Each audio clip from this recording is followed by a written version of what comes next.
জমিদারকে তারা ডাকাতি করে সবকিছু নিয়ে পালিয়ে চলে আসলেন।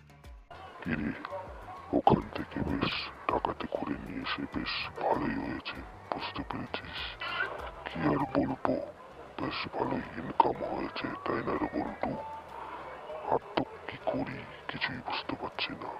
আরে কাল্লু দাদা, কি আর করবে, পারলে একটা বিয়ে করে নাও।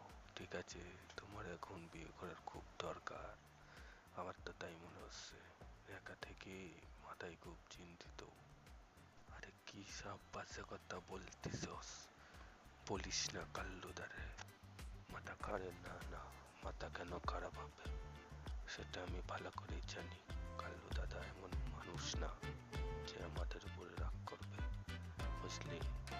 কিছু হবে না, আমি জানি কাল্লু দাদা খুব ভালো। আমার মনে হয় কাল্লু দাদা বিয়ে করবে। আরে কাল্লু মনে হয় রাজি হয়েছে। আহা, আমার কি আনন্দ লাগছে, তাই তো। আরে দেখ, তোদের সাথে এতদিন ধরে থাকি জন্য তোরা এসব বাজে কথা